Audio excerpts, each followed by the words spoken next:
This is Penguin Slide. Penguin Slide was the track of the day on October 15th, and it holds a special place in my heart because this is my first track of the day. It is a plastic road map where the plastic is meant to set up drifts into the road parts, which if you carry enough speed through the drifts, you'll be well set up for the following plastic part. Hopefully, with that speed, you'll carry it into the next drift, so on and so forth, and it mixes things up with a wet plastic finish. I put it through map review quite a few times, and it was finally reviewed by Nadeo with a 4.5 rating at 46 votes. So as I said before, I did make this map, and what I would like to do today is kind of go over the feedback that I received for Penguin Slide and seeing what I can learn. What lessons did Penguin Slide teach me, so that way my future maps will be better, and hopefully by going over it and posting it to YouTube, I can then help other people improve their mapping. So looking at how the track was received, it looks like people thought mostly positive things. It ended up with a 0.7 rating on Discord, which if you don't know how that voting system works, you can vote triple minus, double minus, single minus, or single plus, double plus, triple plus, with the minuses obviously being bad, and the more minuses, the worse you think it was, and pluses meaning positive, good map, and more pluses meant more positive things. And with a 0.7, that meant that more people thought that this was a good track than bad track, which I am very happy with. And it's not super high, but I mean, hey, for my first track of the day, I'll take a 0.7. That means it was positive overall. I'll take it. And from what I gathered from on Reddit and some other people's opinions, it seemed that those players also thought the track was good, because if you're on a Discord server, you're probably more invested into the game. So I kind of view Discord feedback as more from veterans of the game, whereas Reddit and other places are more likely to have more casual players. So I'll view the feedback on Reddit as more from the casual audience. So the fact that I got good positive feedback from both places, it means that Penguin Slide had something for both newer and veteran players. And some of the questions I would like to answer, looking back on Penguin Slide, is one, why was the reception positive? But also, what kept more people from liking it? Because there were some people who did not like this track, so why didn't they like it? What aspects were Penguin Slide lacking in? But also, what did I do right? What aspects of Penguin Slide should I keep and try to apply to my future maps? So what I'm going to be looking at first is I'm just going to get the negatives out of the way. So looking at the cons, I don't know how familiar you, the viewer, are with this map. But if you have seen the world record, I'm putting it up on screen now. If you have seen the world record, you're going to notice that they don't really drive the intended route.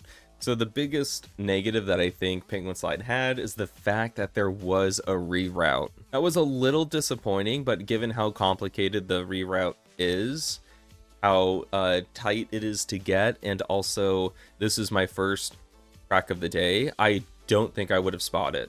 I just don't think there was a world in which I see the reroute, so I'm not blaming myself too much for this one, and it wasn't discovered until after the cup of the day, the first cup. So my goal is, if there is a cut, for it not to be obvious and for it to be discovered after the cup. That way the cup just doesn't turn into who spotted the cut and who didn't. So I think the biggest negative, even though it is the reroute, I'm not beating myself up too much for it because it's complicated. I would have never spotted. However, one thing that I feel like I should have spotted is a plastic bounce here. And if you watch my GPS, I do not have a plastic bounce here. So you bounce off the blue wall to the left, and it sets you up pretty nicely for the following drift onto the road, and you keep a lot more speed. So that is something I feel like I should have noticed, but I did not. And the reason why I didn't notice it was because I built the route first. So this entire route, I built it first, and then I added the scenery later. So when I was adding the scenery, my only thought was that the scenery should not get in the way of what I have built, what the route I want to be.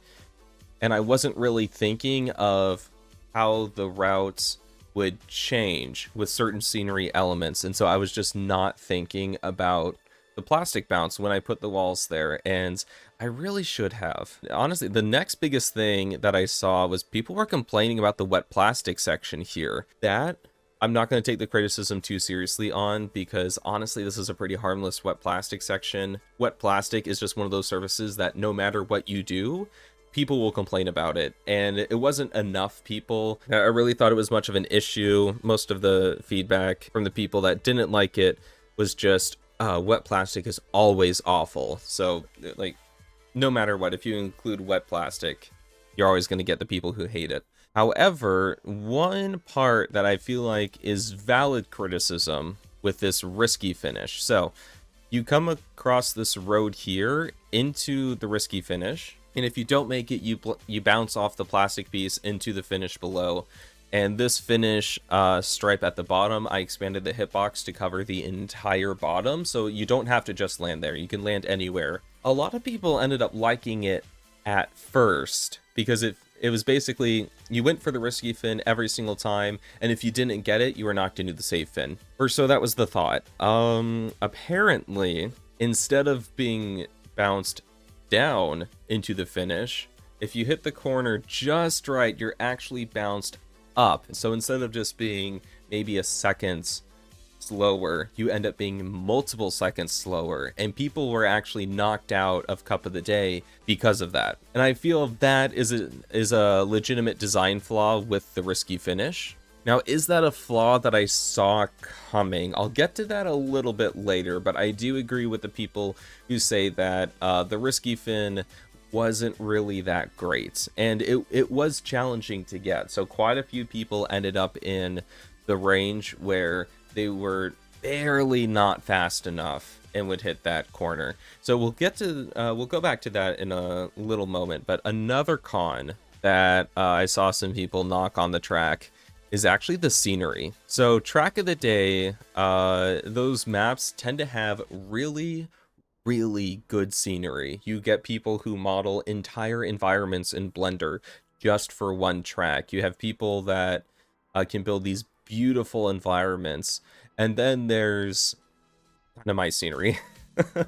Let me set the record straight. I don't think my scenery is bad. If it was flat out bad scenery, it just wouldn't have been selected. However, it's also not great. I think the scenery is just fine, and that's on me not being that comfortable with scenery yet. I'm still learning on how to make scenery better. I feel like I have improved a bit since Penguin Slide, but not that much. Maybe that's something I need to focus on more, but scenery is my big weakness, and some people did point out that they call it the style lazy scenery, where there's not really a rhyme or reason for it. You just place things that look somewhat nice to break up the view, and it all has the same color scheme, and it's supposed to look nice. I feel like I just barely got there with this, and so maybe I could have focused a little bit more on the scenery. One thing that a lot of people don't know, some people do know if they played the first version of this map, but it was a map called Coral Snake. So this was the first version of the track, and you should notice that it's the same track. It literally, there's almost nothing different from the route itself. There's some very minor adjustments, but other than that, the route is the exact same. And honestly, I hate this scenery. I thought I did such an awful job, because if you look down here, you just have so many colors just all over the place. It looks like a complete mess. There's literally no rhyme or reason. Like, look at, there's so many colors all over the place. The track is different colors everywhere you look. I will say Penguin Slide scenery is better than what I originally had. The scenery for this is just too loud, and so when I went to look at Coral Snake again, because I let it sit for a while because it wasn't getting the ratings that I wanted for it to be reviewed by Nadeo. So I let it sit for a while, and I looked, and I didn't really like the scenery. I thought the colors were too complicated. I removed some scenery elements, and I just replaced all of it with a simpler color scheme, and I ended up going with white and blue, and I didn't really have a name for it. I was just like, well, white and blue kind of looks like Arctic cold colors, and we're sliding around a lot, so penguin slide. There we go. Which also fooled a lot of people into thinking it was ice at first. I don't think that's necessarily a con, but it was funny to watch people's reactions at first as they slowly realized that penguin slide was not ice, it was actually plastic. The last critique that I got pretty commonly was that the skill ceiling for penguin slide was lower. That being said, I didn't get that critique too much, but I did get it a little bit, and I do have to agree somewhat. There's still quite a bit of room for skill expression within penguin slide, but I myself am not fantastic at the game, so there will be I just don't know if I could create a track that's really meant for those pro players. So I got it a little bit. It wasn't that common, but I got it a little bit, so I thought I would include it. I'll look at these points a little bit more later when I go to reflect, but for now I do want to take a look at the pros. What did people really like about penguin slide? And one of the things that I saw the most often was that the track, the route itself, is very unique. Oh, I'm sorry, that's bad grammar. Something can't be very unique. It's either unique or not. So penguin slide was unique. And I think a lot of it is that I didn't really follow conventional mapping when building penguin slide, as this was my first track of the day. I built this quite a few months ago at this point. And in my lack of knowledge or experience building meta maps, I built something that ended up working pretty well. And a lot of people said that they absolutely hate plastic as a surface, but they still really enjoyed penguin slide, which was awesome to hear. And I know before how I said that there was a lower skill ceiling. However, it wasn't so low that pro players found it boring. They wish that it was a little trickier, but for the most part, there was a really good mix of difficulty. The track mixed it up, especially, I know people didn't really appreciate the wet plastic finish, but I do think it was a good idea to include just to have that variety. I got feedback that the rhythm and the flow of the track was very good. It was intuitive to drive. No parts really felt like completely out of left field, like they didn't belong. And that was really cool to hear. Because of that, it was very enjoyable to drive, generally for all skill levels. Even if the people who are really good at the game wish there was a little bit more, it was still enjoyable and they like driving it.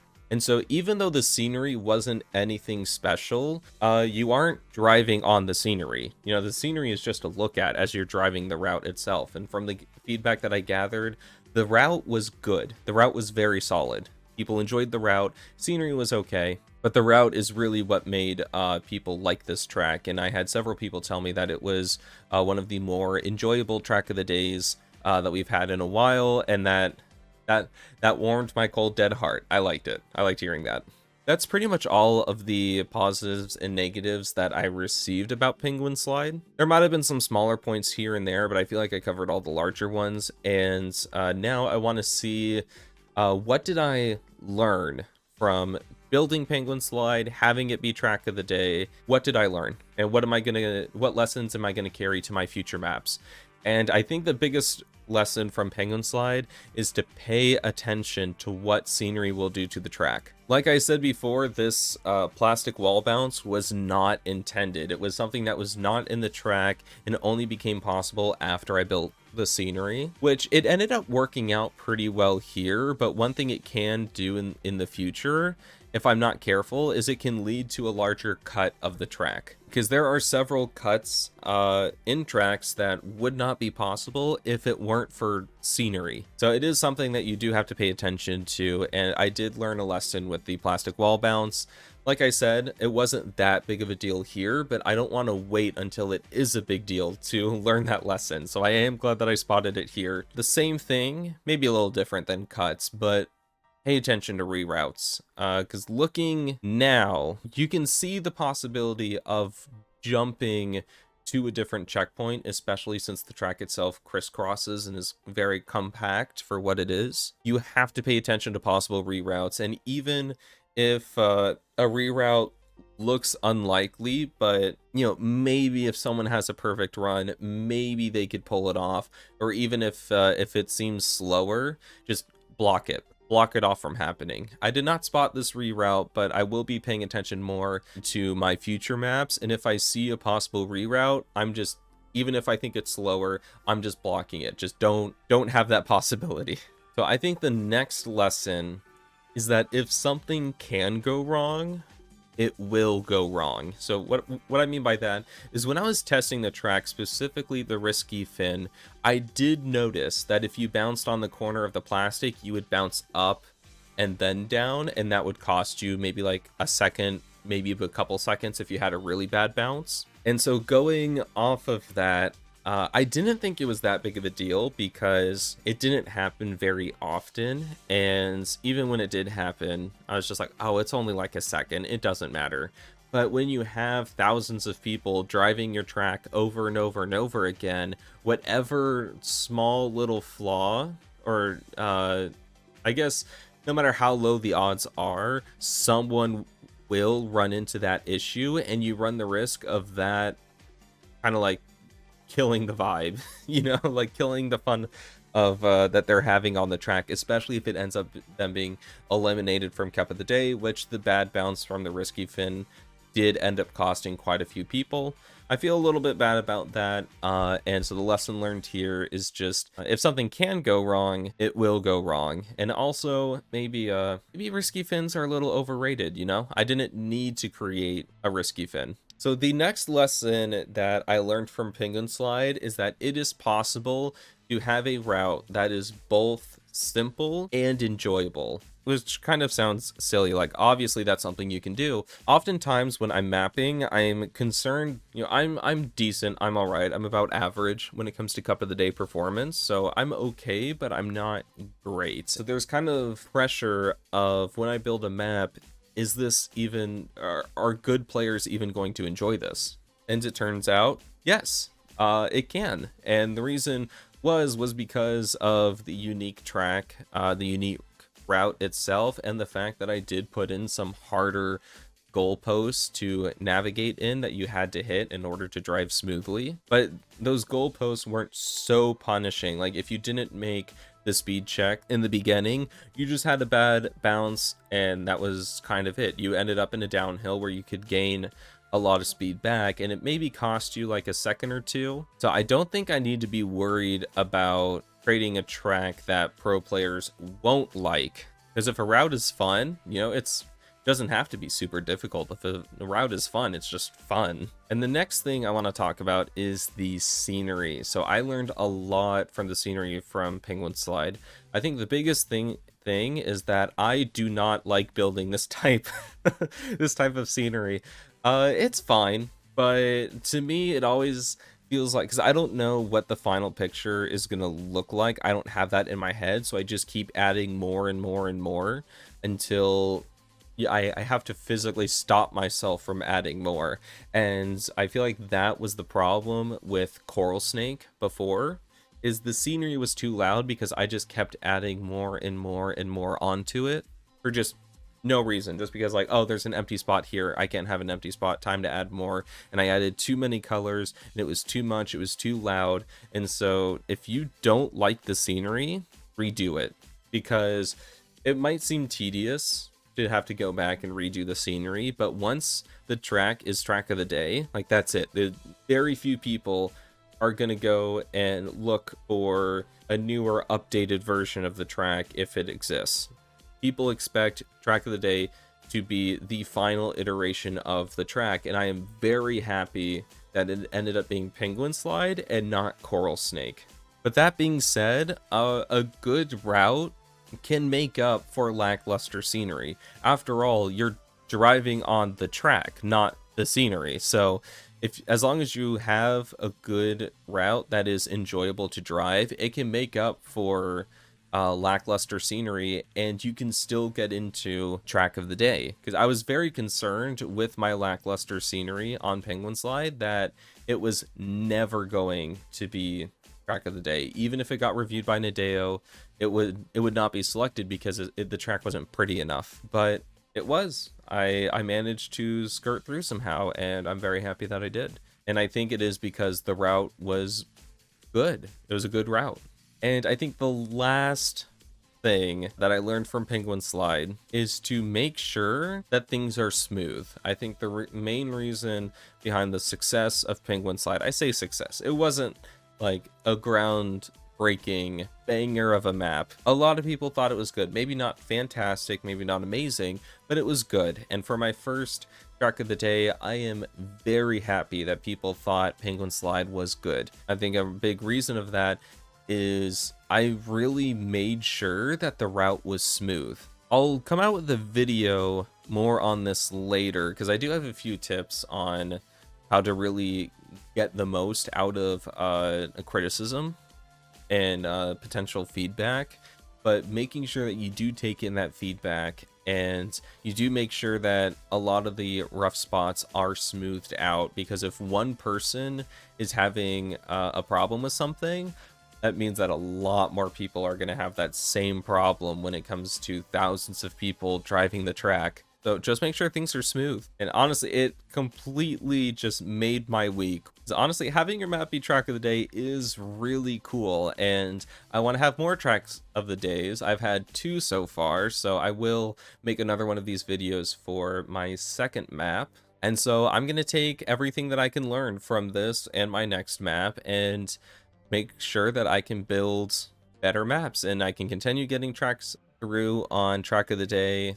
And hopefully the lessons that I've learned from Penguin Slide have somewhat helped you guys. So if you have learned something and you want to go with me on this process of learning how to be a decent map builder in Trackmania, then maybe consider subscribing. Maybe leaving a comment on what you thought was the best tip. And if you like the video, just like it. I know I learned a lot from building Penguin Slide. I'm looking forward to making a lot more maps. And I really appreciate you guys watching today, where hopefully in the next map that I make, I won't have a floating light like I have here. Bye.